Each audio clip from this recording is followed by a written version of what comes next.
Hello, everyone.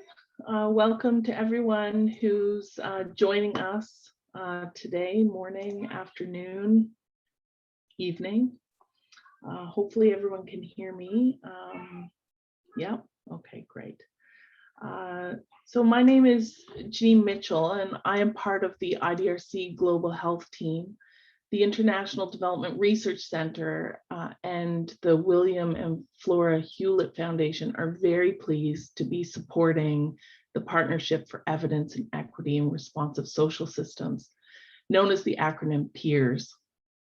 This partnership is really key to creating learning and collaborative opportunities within the evidence community of practice, with a focus on social systems, and more recently in the last year and a half, being responsive to COVID-19 evidence needs of decision makers. We're very happy to have an exceptional panel of PEERSS partners for you today to discuss achievements, challenges, and disappointments for the evidence community throughout the pandemic. So I'm now going to hand over to Prof. Ruth Stewart, who is the director of the Africa Center for Evidence at the University of Johannesburg, who's going to chair the panel today. So enjoy, everyone. Over to you, Ruth. Thank you very much, Jeanine, for the lovely introduction. I think COVID-19 has brought many disappointments to us and many challenges. And for those of us who are working to support the use of evidence in decision-making, it's been a difficult 12 months, a little more than that now. But it's also brought some amazing opportunities and some really exciting work. If we were meeting in person, we would be sitting in a crowded conference room, I expect, and I would be welcoming you back after lunch if we were here in South Africa, or perhaps if we were over in Canada with Jeanine, I'd be hoping that you'd all got a warm coffee. Now we have to use our imaginations as we gather around virtually. So I'm going to invite you around the fireplace this afternoon. I hope you've all got some refreshments, and I hope you're all ready to enjoy one of the extraordinary developments since the pandemic hit, which is these worldwide meetings that allow us to travel around the world in a flash. So I'm going to introduce you to our first panelist. We're going to be traveling first to Lebanon and to hear from our colleague Fadi, who is a professor of health policy and systems at the Knowledge to Policy Center in Beirut. Over to you, Fadi. Thank you, Ruth. Thanks for everyone for joining. Thanks for having me. So what I will be maybe very brief discussing with you really more about what we have learned so far from the rapid response, the K2P COVID-19 series that tackled some aspect of the pandemic, what we have learned so far in terms of the rapid response and some of the challenges that we face. Can you go to the next slide, please? Just briefly on the Knowledge to Policy Center. So we're a center that actually work on trying the interface between science, policy, and politics. We would try as much as possible to focus on areas related to health and social care system in the context of Lebanon, the region, and abroad. We have been designated as a WHO coordinating center for evidence-informed policy and practice, modeled after the McMaster Health Forum, which is also a WHO coordinating center for evidence-informed policy and practice. We were really quite delighted to host the HSR, the Global Health System Research Symposium 2020, and we have been recognized as a global mentor when it comes to evidence to policy and action. Next slide. So I wanted to mention about more of the pandemic. I think the pandemic more put a lot of pressure on governments and decision makers, on people to make rapid decisions, and many times those decisions were done in the face of uncertainty and sometimes with certainly consequences on the behavior and lives of people. So basically, using the best available research evidence and data at the time of a public health crisis is very critical. The question is, what type of mechanisms that are really in place that can allow platforms, entities, centers, institutes in order to contribute, to inform, to influence, and provide more of a real-time response to inform decisions at the time of public health emergencies. That's why at the Knowledge to Policy Center, we've launched the K2P COVID-19 Rapid Response Series. And one thing I want to mention about the series that is, it more of a fulfills more of a different criteria for what we call evidence in order to meet the stakeholders' standards for using it into policy decisions. Certainly credibility, so making sure that this is really highly scientific quality, that evidence is unbiased, easy to access when it comes to accessibility, easy to understand, timely, because as you mentioned, decisions are being made in a very fast way during pandemics, and also relevant, so aligning with the priorities and needs of a given country or given context. That's why in the COVID-19 series, we tried to more of a bridge the science, policy, and politics divide, particularly that many decisions related to COVID-19 intervention was also political.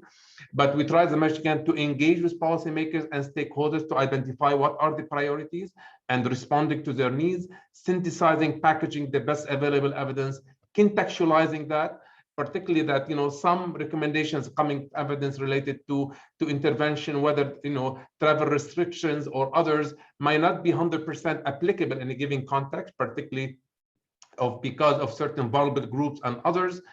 Promoting certainly trust around misinformation and infodemics, and making sure that we have this type of continuous engagement. In this COVID-19 initiative, we were able to inform different aspects of the pandemic response.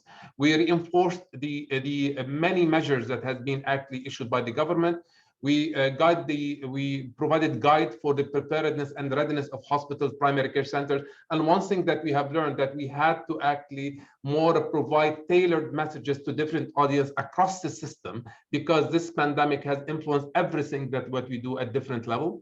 So it's not only at the level of policymakers. We're able to contribute to the Ministry of Interior and municipality decision in Lebanon to ban certain areas, including smoking, water pipe, etc., in restaurants. We were able to inform the exit lockdown strategy, strengthen the role of the responsibility of the NGO and the municipalities, and also we've produced several products related to vaccines, particularly when it comes to vaccine hesitancy, vaccines coverage. We've done a simulation in terms of the coverage related to vaccine and to influence decisions of the government. Can we go to the next slide, please? And this is really this is just briefly about the series. We produced more than 20 products. And to be honest with you, one thing to learn that once you get into a policy area or a priority, don't leave in the middle. Keep working with the government or with policymakers up until you close the loop on that. We're still in the middle of the battle of the COVID-19 pandemic, and we're actually producing product and documents that of relevance to the current priorities. So we started from what countries has been done, and now we're working on the vaccination. So we're trying to actually take a 360 approach to tackling a particular areas. Let's go to the next slide. And I think this is my last slide.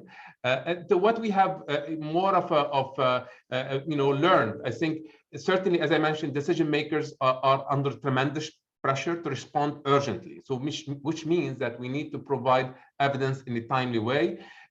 Given the scale of the COVID-19 pandemic, it is really necessary to reach out and cater to the needs of the wider audience, not only governments and policymakers.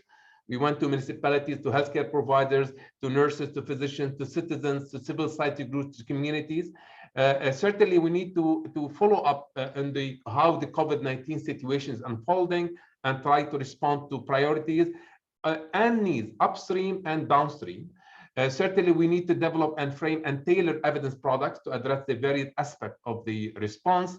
I have to say, during pandemics, there's a lot of uncertainties. And we're starting to learn better how to deal with uncertainties. And we need to acknowledge there are certain areas that are known, there are certain areas that are unknown, and there are certain areas that are uncertain. And we need to navigate those uncertainty and unpack them and make the messages clear and loud when it comes to that. And you will see what actually we're living when it comes to vaccine, as well as the known and the uncertainties related to vaccine uncertainty. How we can communicate the evidence will definitely make it or break it. And this is very important to incorporate visualization, infographics, areas, things that actually reach out very clearly and to be picked up by citizens, by media.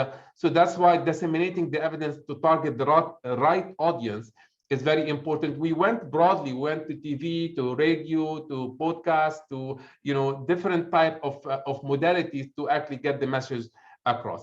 The last point I want to mention about the challenges that we face, certainly it's one of the challenges that we face is certainly we were living in an uncertain world.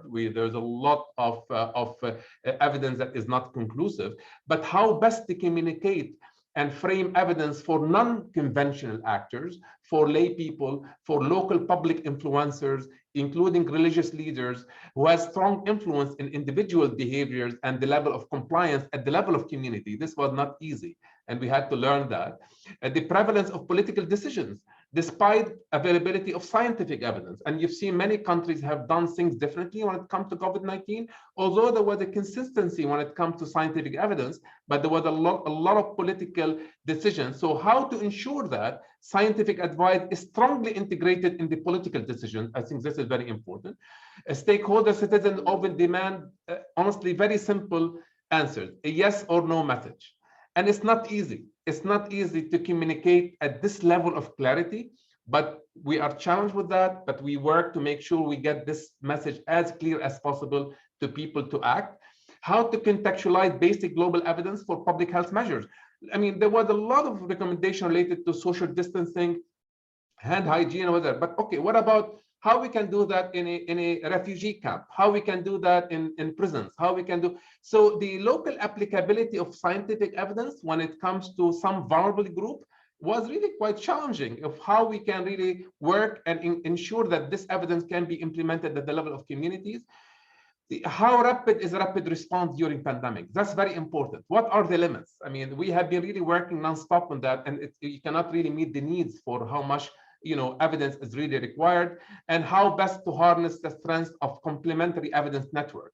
That's why we need to more and more learn how we can engage with the broader evidence networks in order to establish synergies and avoid duplications and waste. So this, I leave it at that. Certainly, I'm happy to discuss. Perhaps we can move now to Laura Boria from Brazil, from Verdas Institute.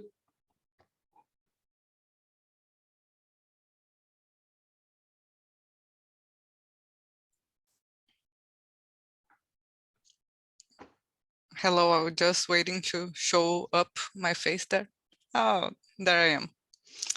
Hello, everybody. I'm so happy to be here with you. It's a very sunny morning in my part of Brazil, but it's actually cold. I'm Executive Director of Verdas Institute. We are a civil society organization, an NGO that works with knowledge translation here in Brazil. And I'm talking a bit of our work, but also the great network that was brought together during the pandemic here in Brazil to inform evidence-informed policy making. Can we please change to the next slide? So this is probably the key message I wanted to share with you today. That is the message that together we stand and divided we overlap, because this was so important in Brazil. You may know that our country is very, very big. It's continental in its size. And we really didn't have time to be overlapping, and as Fadi mentioned, be wasting our efforts doing the same thing. So working in a network and understanding what other partners here in Brazil were doing was very important to us in order to provide rapid response, but also be very careful to which stakeholders we are engaging, who is taking care of whom's demands. So Veredas worked in its rapid response to COVID alongside many other actors. I name a few here, just because some people like we had so many doubts and we had so many problems to answer quickly, and we knew that they were not only in the health sector. So the Ministry of Health and PEERSS Brasilia did a great job addressing the health sector, but both Veredas and the National School of Public Administration were really focused on targeting other issues that were probably more related to social systems, and this was very important to us to keep the conversation going as a whole. And to do that, it was really important for us to use prioritization tools and stakeholder consultation. So the same as Fadi mentioned, we didn't focus only on governments, but other civil society organizations, universities. Our prioritization tools were really about just sending over to our previously connected networks open surveys and open Excel sheets in order for them to really register which problems they were facing, what were the main priorities. And one thing that Veredas focus was, whenever we found the answer in one of our international partners production, we just flagged this to our partners here in Brazil, ask if they need any translation or if they could do with the production in that language. Our great peers from Colombia in the University of Antioquia did wonderful work. I'll talk a bit more about how we really translated everything that K2P produced, because we are so far apart, but we share similar problems and similar challenges. So this idea of just understanding what the global network was doing and making this available to the Brazilians here trying to face this pandemic was very important to us. And we have this problem that Fadi also flagged a bit, that we really had to change the wheels on a moving car. And this means that many of the resources we usually just trust, like systematic reviews and types of evidence that are really credible, they were not available. We were getting data and processing data at the same time that data was being requested, right? So this made that our understanding and our search for evidence was a bit broad. Many people that were engaged with us requesting for evidence were really curious about what other countries are doing. So we really incorporated a bit of benchmarking of experiences from other countries. That was a type of evidence that we didn't use so much in our rapid reviews before. And these products that our Brazilian network produced were really different. So the Ministry of Health, they have an evidence team within the Ministry of Health, and they provided daily evidence reports. It summed up to almost 103 daily evidence reports reviewing over 1,000 evidence that were being produced daily. PEERSS Brasilia had a great monitoring platform with data from all over the country, which was really helpful to better understand the size of the challenge we were facing. Veredas and ENAP did some rapid reviews. Veredas really work on translating some rapid reviews from the international network, or making available the ones that were in Spanish and maybe our stakeholders could understand better. And for sure, being part of international partnerships such as PEERSS and COVID was key for our country to really face this pandemic in an evidence-informed manner. Can you please change the slide? So both the challenges and the accomplishments, they are very mixed together here.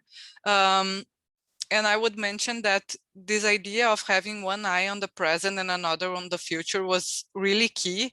One of the main products we developed last year was just thinking about what will be the future of labor markets in Brazil, how people will be included again in this sector, because we face huge rates of unemployment during the pandemic. And what are the new sectors arising? What are the old sectors that maybe won't recover so soon?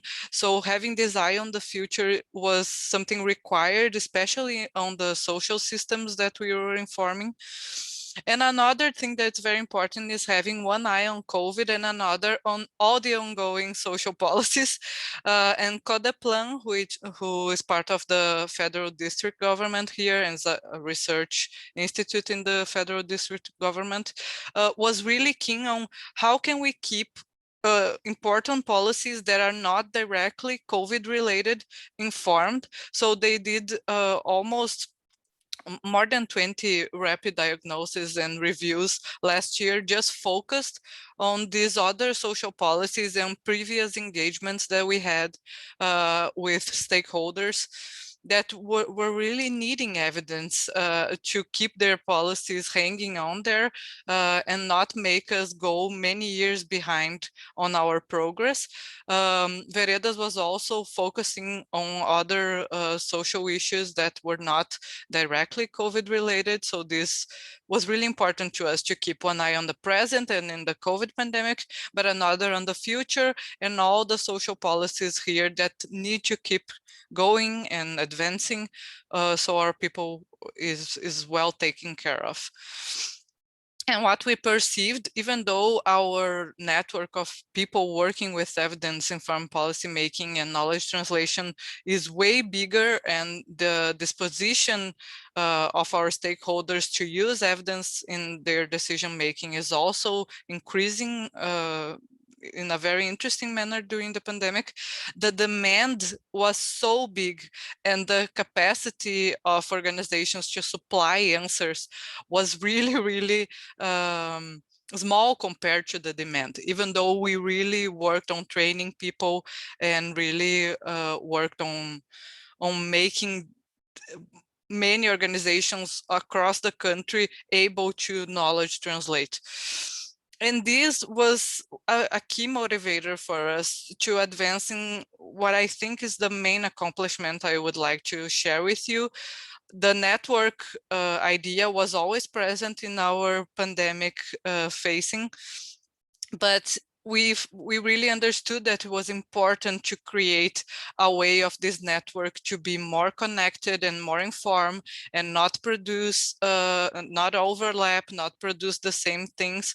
So we really, during the pandemic, took the steps to start the Equity Motivated Brazilian Coalition for Evidence that now gathers more than 40 organizations here in Brazil, working across the country with knowledge translation.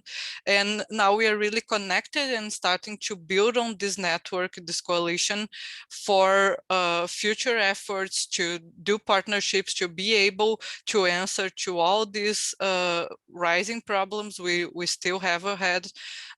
So bringing this network together, understanding the importance of us being in touch and knowing what each other's organizations were doing was one of our main lessons and our main accomplishments.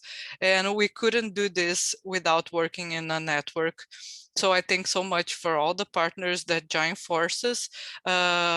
And I'm very pleased to share this with you today, because if we look what we had in Brazil once the pandemic started and what we are building now, it's such a different, everyone is connected, everyone knows each other, we know which sectors each organization prefers to work with, we know which kind of tools each organization has, so this is very, very key.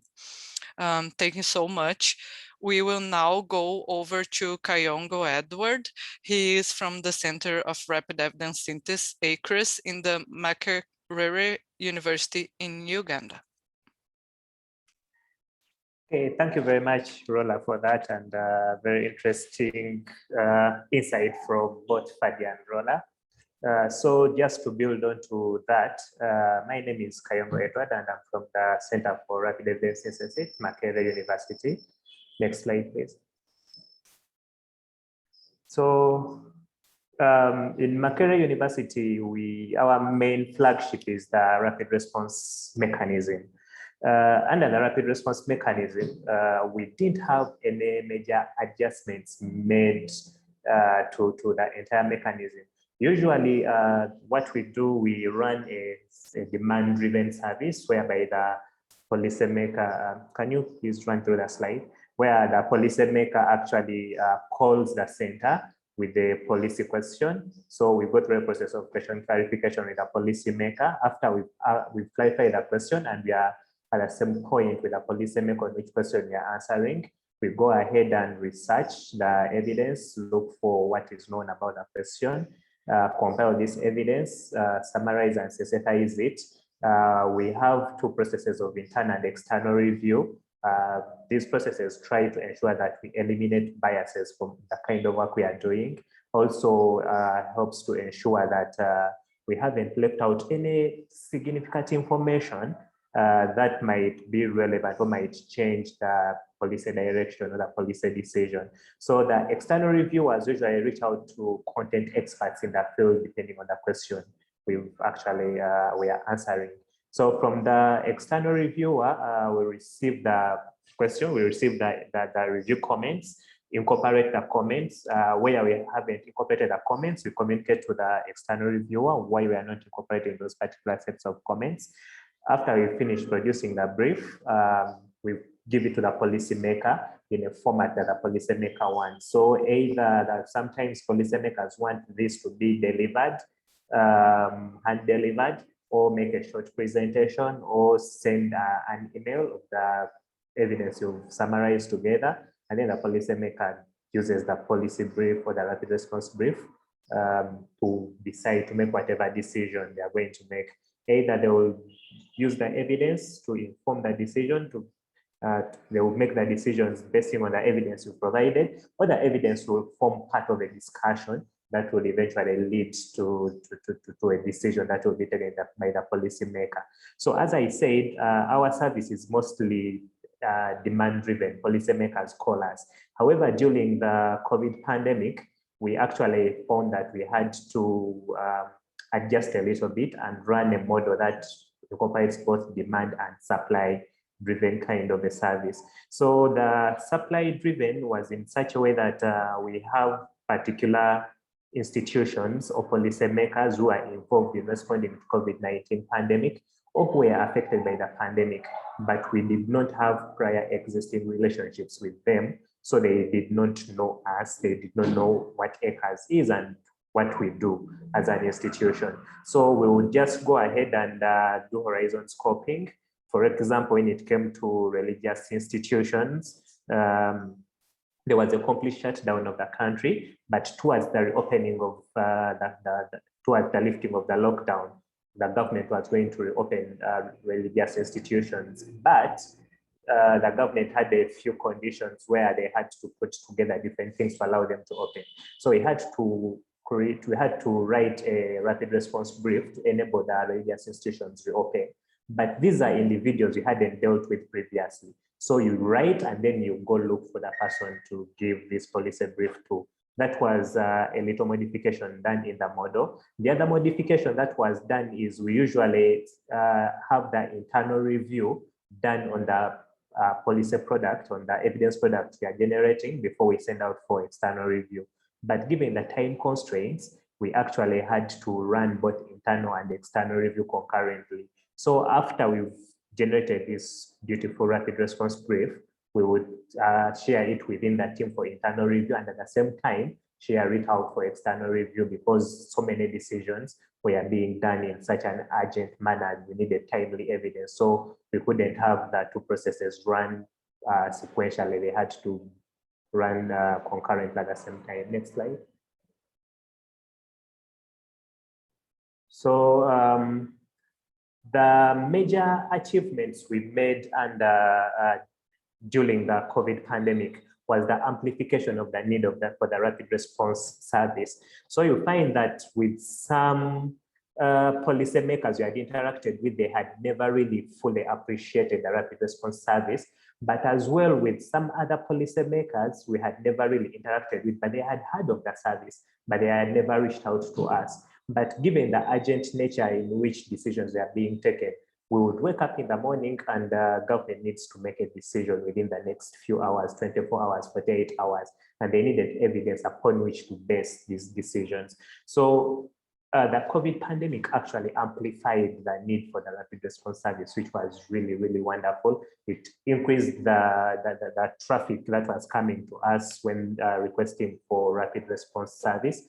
And from that, we managed to provide, during the first wave in Uganda, we managed to provide 5 rapid response briefs at the national level and 8 rapid response briefs at the sub-national level, which we refer to as districts in Uganda. So you find that the window to influence policy was narrowing very fast at the national level. So you had to be very tactical in how you're addressing this. That's why you find that we had more of the briefs at the sub-national level compared to the national level.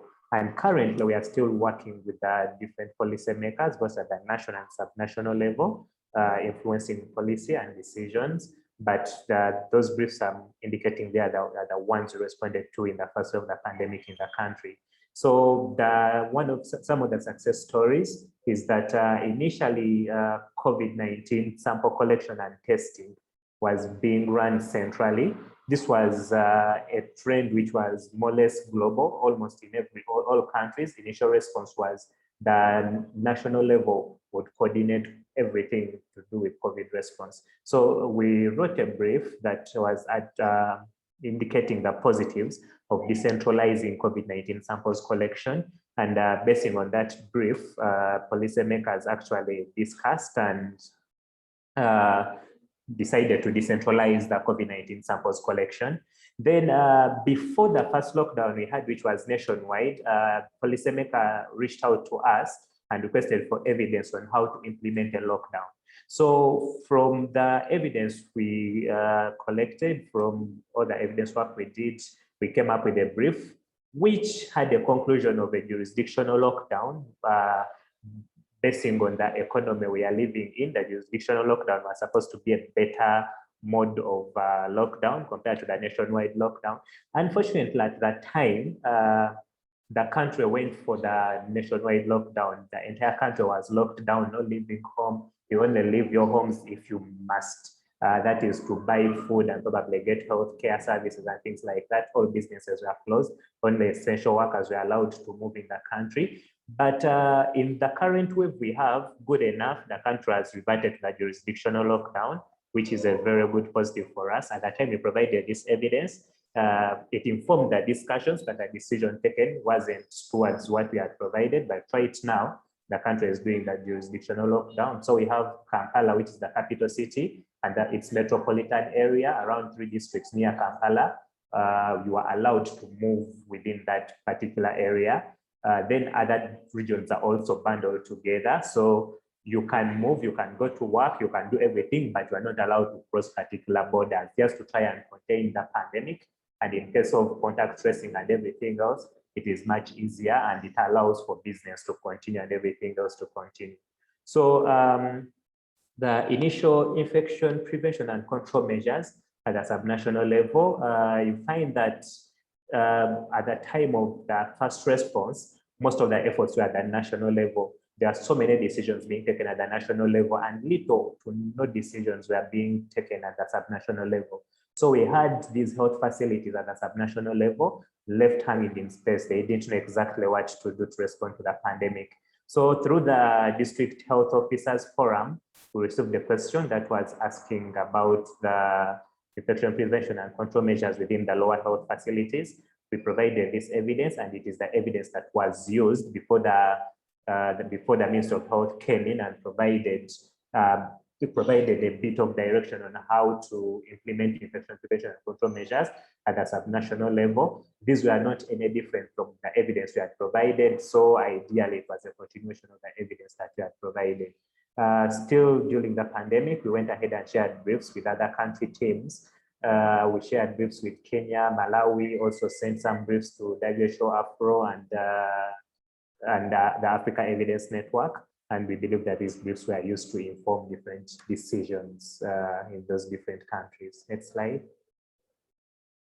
So some of the challenges we faced were we had a very fast and rapid narrowing of the opportunity gap to influence policy at the national level. So it was quite interesting how decisions are being taken. We had task forces set up within the country to respond to different things regarding the pandemic, but sometimes decisions would even be taken without the task force really being aware of who has taken that particular decision. So it was very difficult to pinpoint who exactly is making the decisions, and then how fast the decisions were happening. It was really, really fast. So at the national level, the window of opportunity to influence the policy and decision-making processes was really narrowing very fast. But looking closer, there was this very big opportunity to influence policy at the subnational level. So much as the window, the other side was narrowing, we targeted the subnational level, and it was really fantastic for that particular first wave. The complexity of the policy process, the COVID-19 pandemic just brought to the fore what we've always said, that the policy-making process is really, really complex. It is never a straight line. When you go to policy classes and all those things, they will tell you identify a problem, options, possible solutions, work out an M&E plan, and all those things. For the COVID response, it was really, really, really different. Solutions are coming up without knowing exactly what challenge you're solving. Then something gets implemented without really a plan for monitoring and evaluating whether it was the best option, or there are possibilities of areas that need readdressing and things like that. So the policy making process was really, really complex for the COVID-19 pandemic. Nevertheless, evidence could find its way into those different processes because there are those small decisions that can always be influenced by evidence. Then the infodemic, the policymakers were bombarded with so much information left, right, and center. You have different people calling themselves experts. Some are real experts, others were calling themselves experts on TV, social media, and the like. Everyone saying everything about COVID and how to address COVID, what is supposed to be done, what's not supposed to be done. So you find that the policymaker has all this information, and it was very, very difficult for them to tell what the best information is to base their decisions on. That's where relationships come into play. So if you have pre-existing relationships with these policymakers, the policymaker will trust the information you're giving them. If you do not have a pre-existing relationship, you provide this evidence, then another team provides some other form of evidence, then a newspaper is providing something else. So you find that the policymaker doesn't really know which direction to take in making the decisions. Then creating new relationships to try and influence policy during the pandemic was very complicated because there was really little time to create these relationships, especially for the different task forces where we didn't have prior existing relationships. Then the challenge of face-to-face engagement, whereby you are in a lockdown, the best you can do is video conferencing, make a phone call. I think we are still a long way from having these other platforms replacing face-to-face engagements in terms of creating relationships. Then workload, oh God, there was too much work that was coming our way. You have questions coming from the COVID responses, but again, other things are going on. It's not just COVID that is happening in the country. So at the time we had COVID, we are going through a review of the NDP. They were going to, not a review per se, but they were going to launch the NDP. So they were looking at the different things to include in the NDP. Then you have different policies also going on, like we had the elderly policy that was going on in the Ministry of Health. We had some things to do with the Innovation Fund in the Office of the President and so many other things. So you find that you are spread so thin, but you have to continue providing the evidence because yeah, well, you are a center for rapid evidence synthesis. So you find that you have to call on to more people to help out, probably cut on the number of hours you're getting rest for, and just push through this period of time when we had so much work, and then take a rest after the pandemic. Yongo, I'm going to interrupt you and call time. I hope you don't mind. Do you want to finish with one last moment? Yeah, I'm finishing with the last. The next slide is the last slide, and that's it. Yeah, so my last slide is about the disappointments that we faced during the pandemic.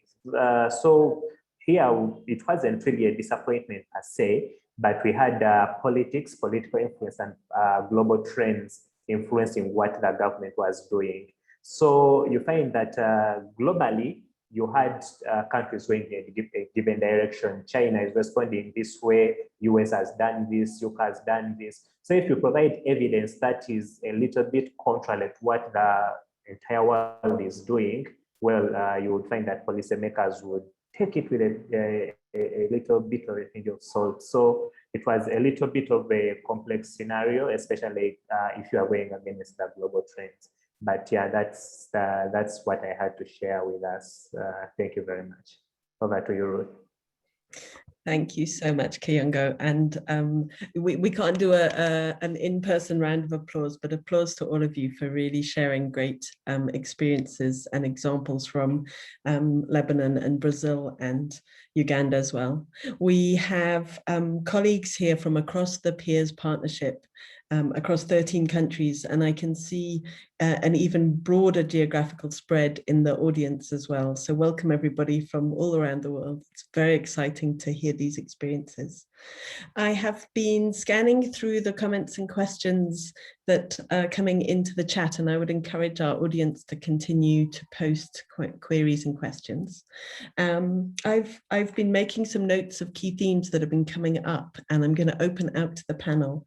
I've noted a particular theme across all of your presentations and across many of the questions, which are about balance, about how we've had to balance our day jobs with COVID response. And I know the ACE team that I lead here in Johannesburg has been struggling with similar issues in their COVID response, about juggling the present demands with what we see the future to be.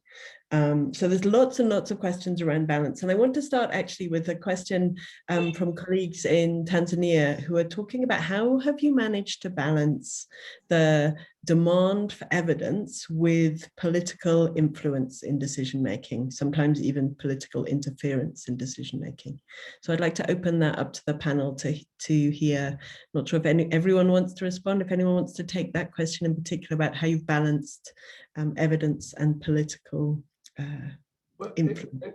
If I can comment in here, Ruth, I think it's there's a certainly part of the challenge is disappointment that certainly that many decisions are political, and I think the one key thing, at least from our experience, that our role is not to be frustrated by the by the political system or political arrangement or the way things are being done, more than to influence and shape the narrative that should go into the political discussion and the political discourse.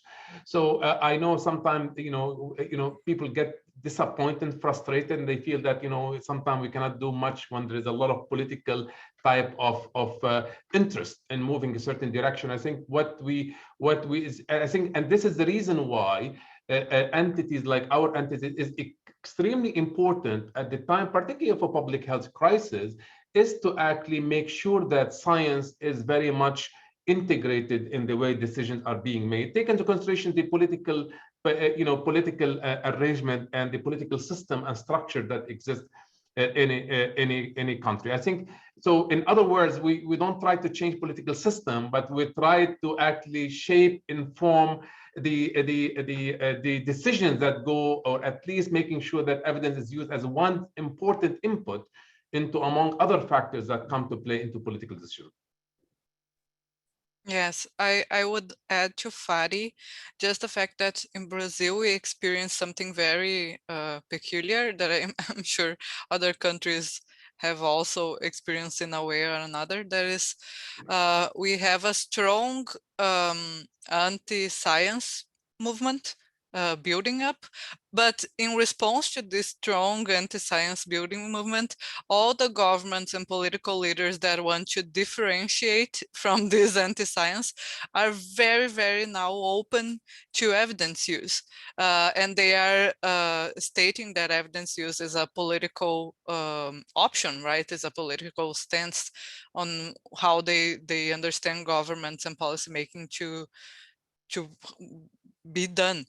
So this is very interesting for us, and we kind of surfed that wave, getting closer to people who just sometimes just because of their spite against the anti-science movement wanted to open themselves to evidence-informed policy making. So having this political read of the forces that are pro and against each other, and leaning towards whomever is open now, and maybe in 5 years, like 5 years ago wasn't, but now it's very, very flagging that idea and defending it. So this was very interesting to us. So Okay. sorry, I was just going to highlight a particular question for you about whether or not the opposition in Uganda is engaging with evidence. Yeah, so you find that I'm going to give a scenario, one of the things that happened in Uganda recently. So from around November last year up to February, we are in an election period. So we had campaigns and everything going on. Well, global evidence shows that part of the ways to fight against COVID-19 is social distancing and just don't come together as a group.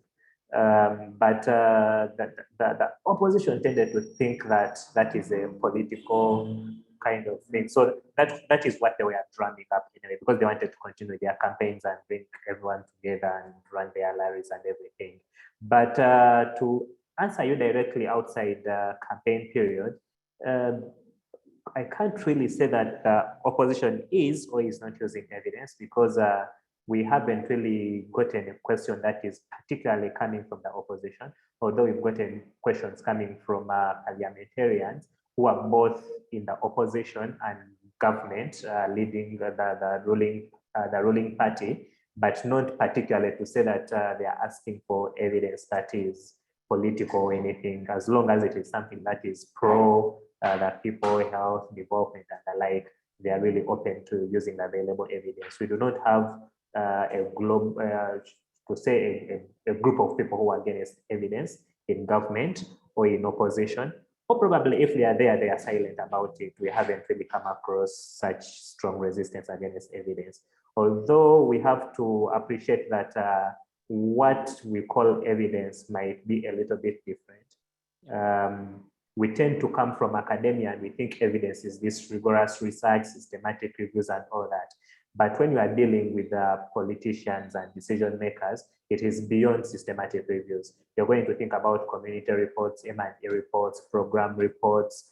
A lot of those things count when it comes to evidence, especially if you're trying to contextualize. You leave that out, chances are high you're going to leave the policymaker out with your evidence.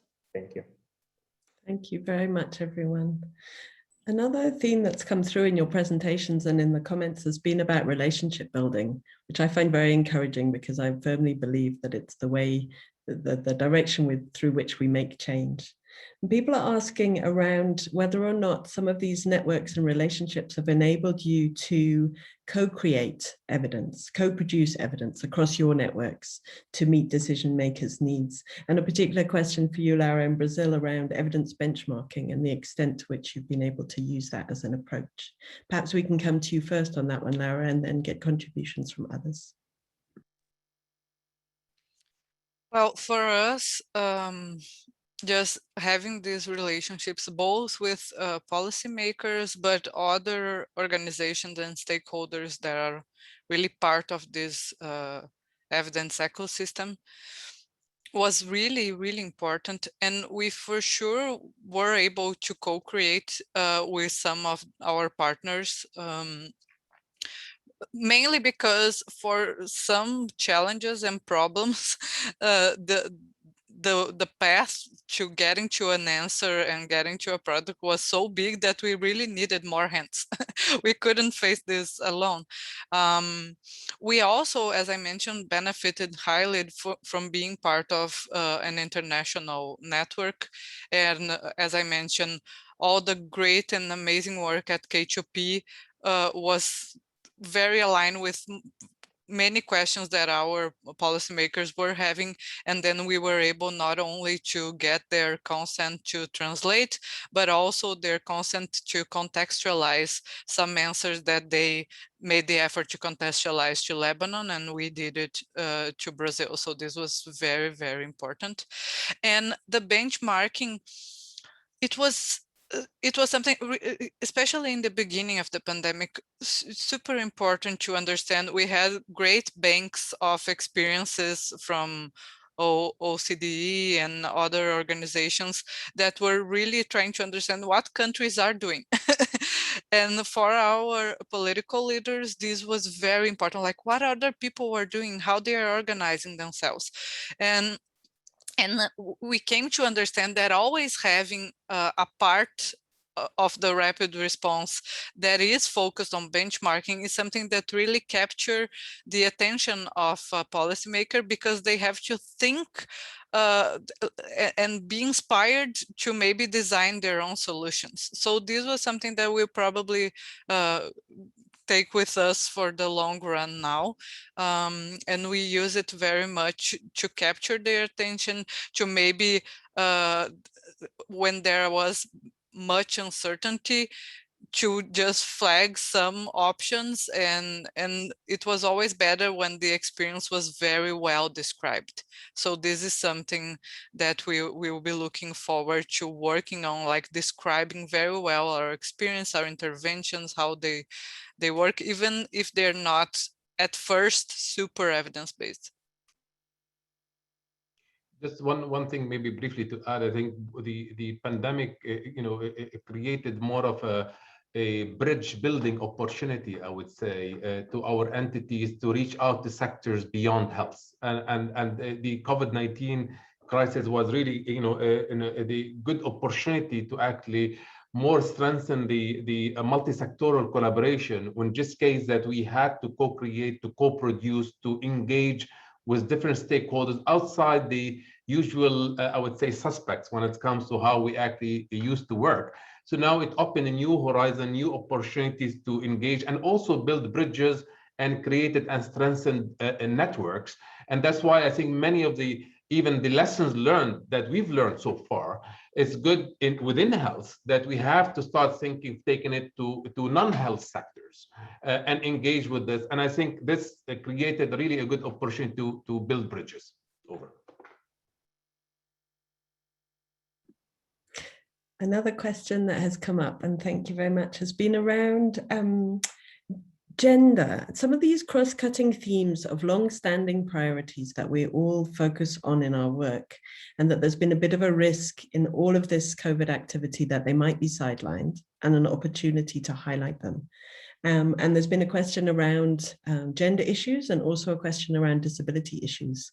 I wonder if anyone would like to start us off with commenting on how those issues have manifested themselves and the extent to which you've been able to address them.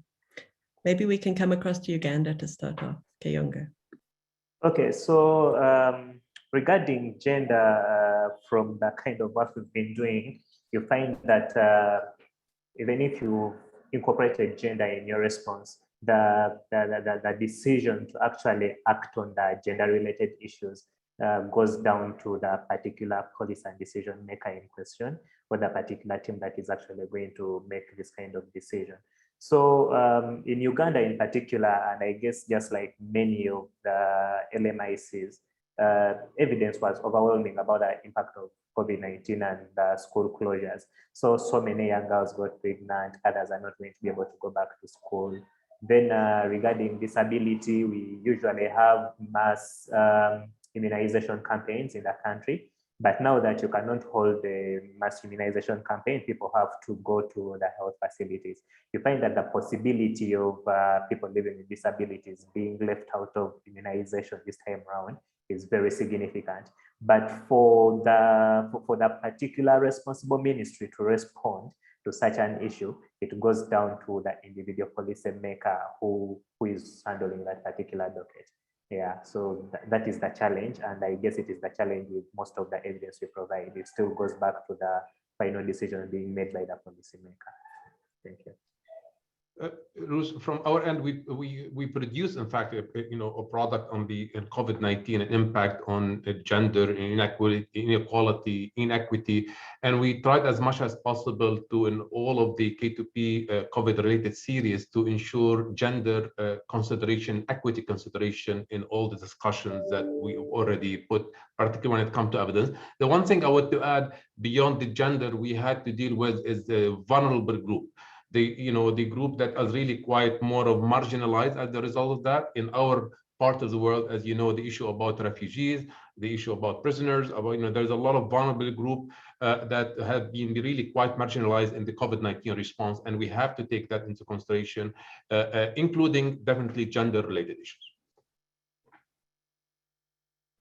Laura, I wonder if you want to come in, and there's a particular question from Brazil around climate change, climate impacts, and the extent to which that might be reflected in your evidence as well. Any comments from you, Laura?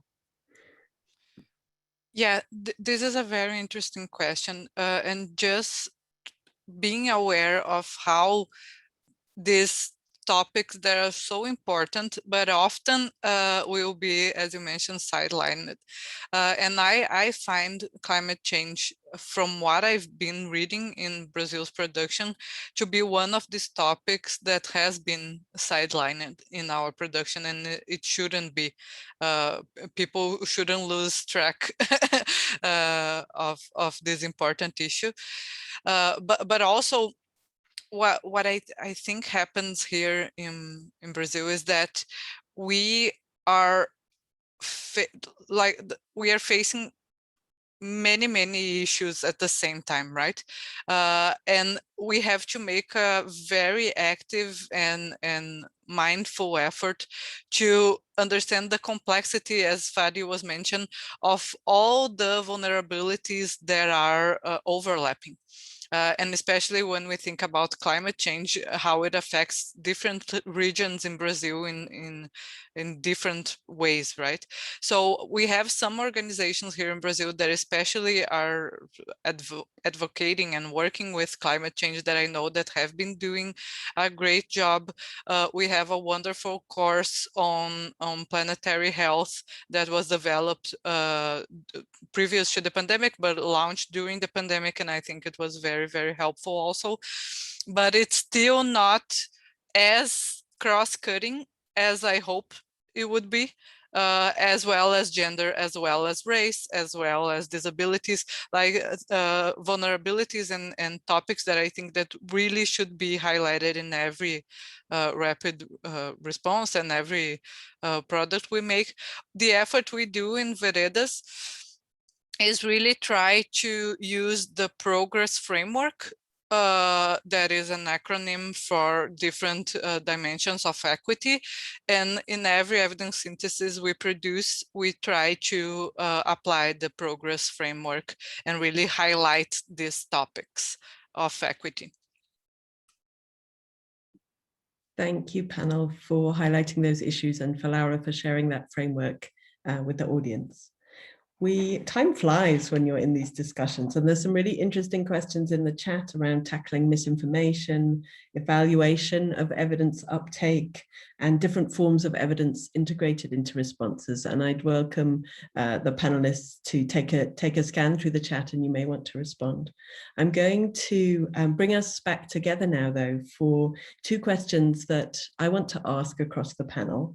The first one is around this PEERSS partnership. It's extraordinary, as we've all been saying, to be able to work with others, and demand has far outstretched our ability to respond. And the PEERSS partnership has brought us together in many different ways.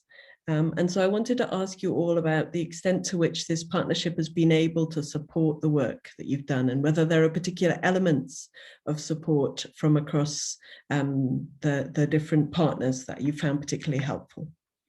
Can I perhaps come to you first on that one, Fadi?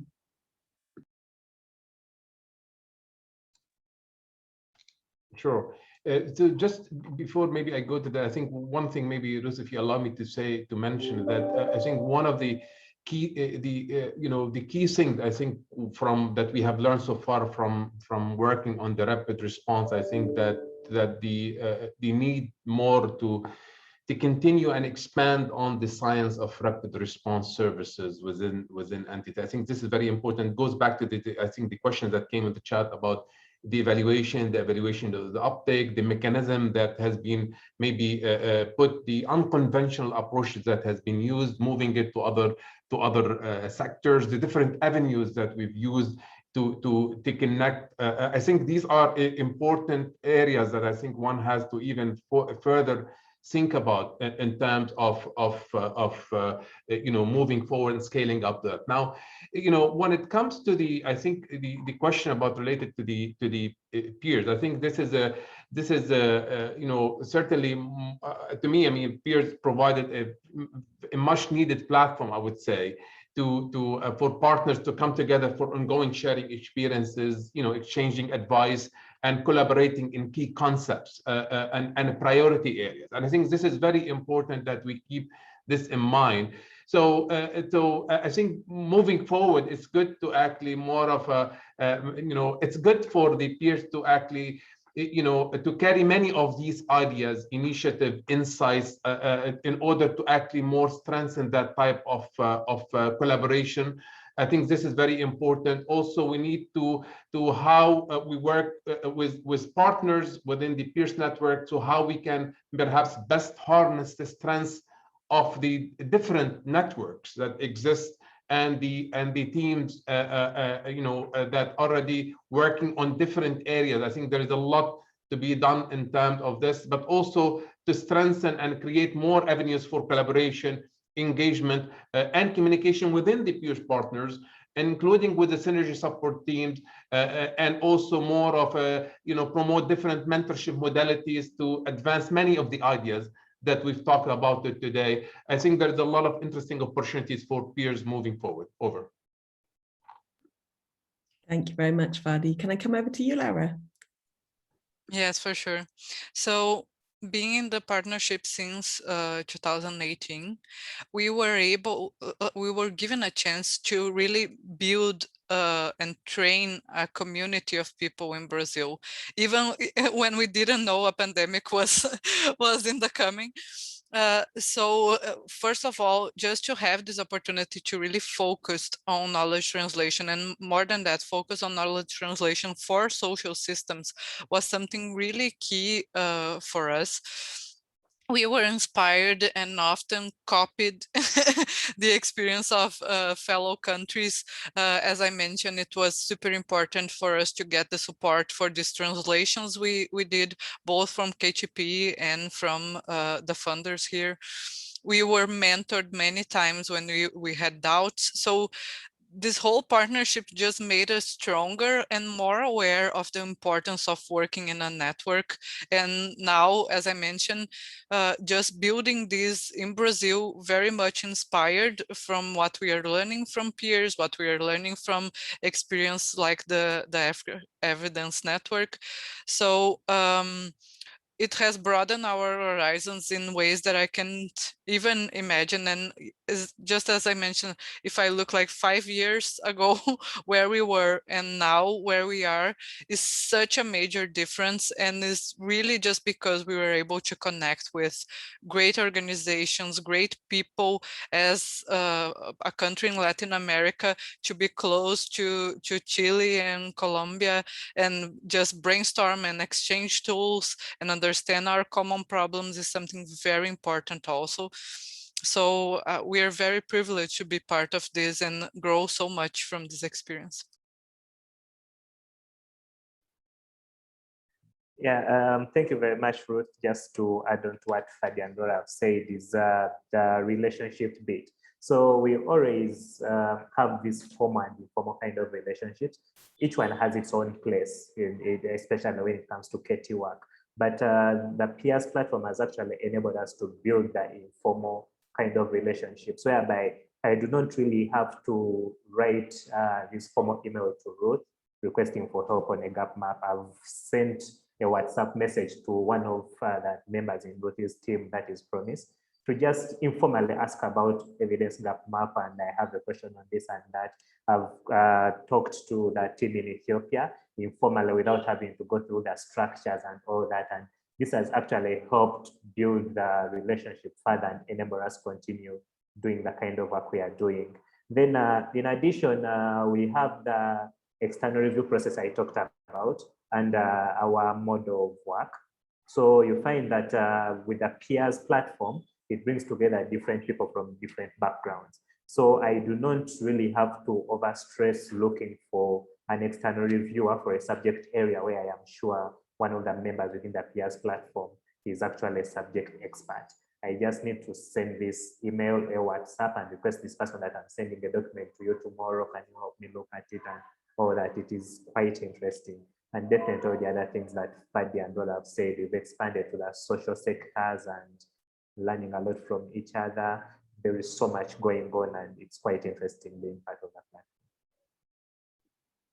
Thank you very much, Kayongo. And I think there's many people on this call quietly applauding that informal network that you're talking about and how much we've all learned from it. So thank you. So one last question to close us off and to go around the panel, which is, so people have been putting in the chat some questions around thinking of the future and resilience for the future. And the comments have ranged from EdTech for, online schooling and scenarios where schools might be closed, all the way through to thinking about what the future challenges might be for evidence use. So I just wonder what the future looks like from your perspectives for the kinds of services you provide in supporting evidence for decision making. And I wonder if we can start with you, Laura, and go around and hear from you all about what you see as the future for this work.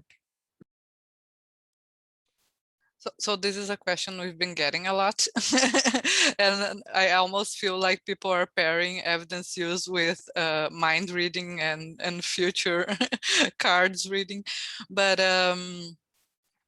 what I really feel is that we have a bright future ahead, in the sense that now that we better understand how to work together, things will be so much easier, right?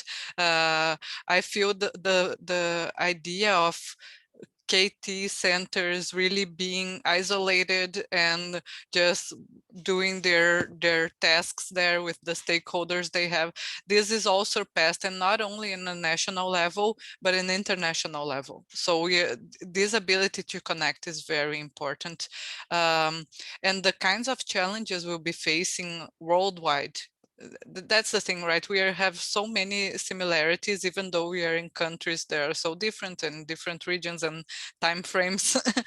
But we have similar problems, similar challenges ahead, similar vulnerable groups that we have to take care of. So I just see a future where we'll be working more and more together. We'll be having solutions and evidence come from different places, and just really working on contextualizing them to our country.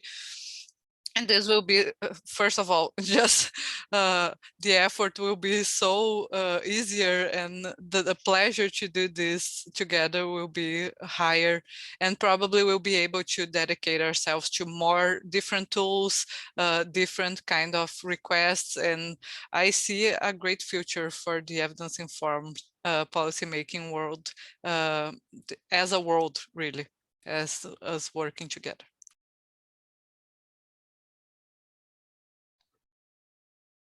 I think Laura said it all. So I've definitely joined the optimism. So in fact, I certainly see I think this is a golden opportunity, in fact, to push this whole agenda forward. I think the COVID-19 clearly, taught us the hard lesson, but also created an opportunities to more, change the narrative and influence the discourse when it comes to how important evidence to be integrated in an institutional way, in a structured way, in the decision-making process across all public policy fields, not only health field. So I think as a peer network, I think we have really an opportunity to go certainly beyond, and we are going beyond health, even and I'm not going to repeat what Laura mentioned. I think she did a great job of putting really what the future would look like. I think we need to make use of this opportunity and not to have it as a missed opportunity. I think this is very important message for us, the synergy support team, as well as partners within PEERSS and beyond. I think they will have a lot of opportunities to take part, to facilitate many of the knowledge exchanges and learning that we are having across different levels. We'll start to see, hopefully soon, hubs that will be providing support to different entities, to different partners working in similar topic or different, making sure that we don't have duplication of efforts. We actually more align and more enhance and optimize existing synergies, but more importantly, learning more and more how to make an impact. And that's the important about the, advancing the science behind that, advancing the tools and the methods and the approaches, so we can reach and demonstrate more and more impact. I think the whole world will be listening more to science moving forward. I know there has been frustration in many parts, and there will be also harsh lessons learned from not listening to science in an integrated institutional way. I think we have an opportunity to influence that and to make a change. Over. So probably just a sentence or two. So Roland, Fadi have said it all really, just that to further emphasize what Fadi is talking about, the science behind the practice. It's just that the COVID pandemic brought to the fore what we currently know about KT and the glaring gaps within the KT practice. So there is a lot more to explore, things like the politics of evidence and a lot. So Fadi is talking about several things about standardization, collaboration, methods, tools, and all that. So you find that we've now come together as a community under the PEERSS platform, for example, as well as other platforms that different teams are part of. So we can now, you know practically everyone within the KT community, not only within your country, but globally, which brings the learning process closer. You can collaboratively learn together and push forward this agenda of KT. So there is a lot more to come within the field. Yeah. Thank you very much, panel, for that response. I think the future is bright and very exciting. So it's just left to me to thank our panel once more and the audience for the great engagement, to thank our funders. For those of you who are listening and would like to know more about what's happening across the partnership and in the individual countries, please do follow us on Twitter. The handle is in the chat. Join us through the website, sign up for our newsletter, and reach out to us. Laura had popped her email in the chat, and I know that others across the partnership are always keen to engage. The importance of relationships has been highlighted many times this afternoon, and we all look forward to working closer together towards our shared goal of supporting evidence in decision making. So thank you very much, everyone. Don't be strangers, keep in touch, and thank you especially to our panel. Thank you, Ruth, for the great sharing. Thank you. Thank you, everyone, for joining us today. Thank you for joining.